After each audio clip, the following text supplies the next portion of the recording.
Nia's eyes burned, reflecting the harsh glow of the monitor as she sifted through encrypted files. Each line of code, each redacted document, was a step closer to the truth, a step deeper into the darkness.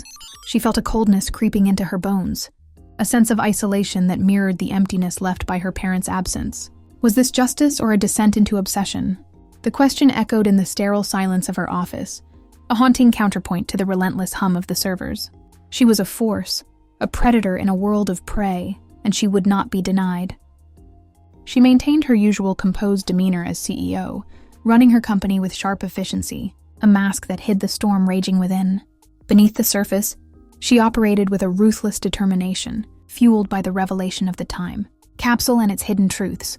The information she'd given Tony was a carefully placed bomb, far exceeding his expectations. Esme was being brainwashed by her father, feeding her twisted thoughts. The certainty of the paternity regarding the child was now undeniable.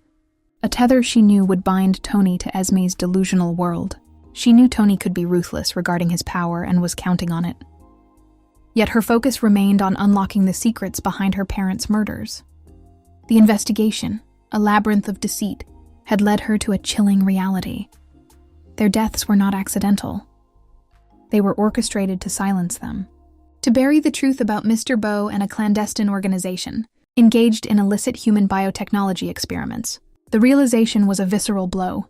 Her parents, brilliant scientists, had been sacrificed to pursue medical advancement. The brief flicker of anger directed at Esme for her recent interference had been extinguished, replaced by a cold, calculating resolve. She had efficiently neutralized the threat Esme had sent, but the brutal silencing of the men in prison, those who dared to know, only fueled her rage. Grief had transmuted into a relentless pursuit of vengeance. She would expose the truth, dismantle the shadow government heir, and bring down everyone involved in the conspiracy, using every resource and connection. She meticulously gathered evidence, aware of the inherent danger yet undeterred. She knew Tony would be consumed with the paternity revelation. His attention diverted and Esme distracted. Nia smirked, a predatory glint in her eyes. It was a calculated distraction, a chess move. Her fingers danced across the tablet, and she sent a message to Esme. "How are you enjoying my gift? Your kid's father must be very busy stripping away all your false security. Make the right decision." The message hung in the digital void, a silent threat, a promise of retribution. She wondered why Grandma Dido was at the jazz club with her friends, a seemingly innocuous detail that now pulsed with a sinister undercurrent. She couldn't shake the feeling that every move and interaction was a piece of a larger, deadly puzzle. Esme steps into the familiar yet unsettling luxury of the house, the weight of yesterday's tears still clinging to her eyelids.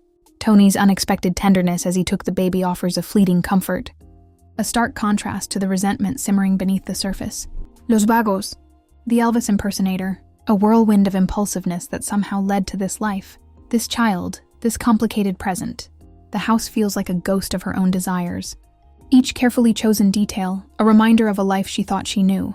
Even the gentle attentiveness of the staff, and the sight of Tony, holding her child with such ease, can't fully quell the bitter truth. His actions shattered her family. His words cut through her swirling thoughts, a sharp reminder of the chasm between them. Do not think of using our daughter or yourself as leverage. Know that you left me and made a laughingstock out of me just to appear with our child. My daughter, Tony thinks, a fierce protectiveness rising within him as he cradles the small form. This tiny human, ours. A tremor runs through him, a feeling so profound it borders on fear. He schools his expression, though. Can't let her see this. Can't let her think she has any hold over me. The raw pain in his eyes is quickly masked by the adoration for his sleeping daughter. God, she's beautiful. Just like Esme, before.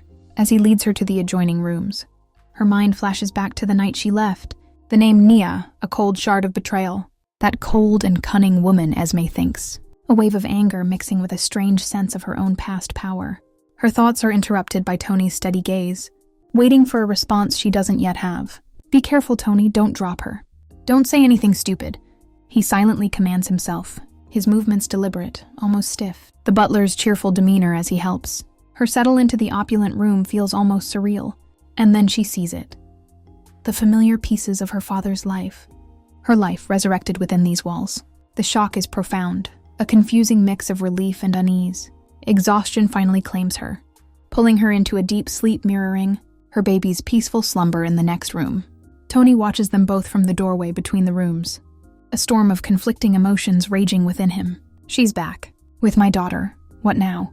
He retreats to his study, the weight of his newfound fatherhood and the complexities of their broken marriage pressing down on him.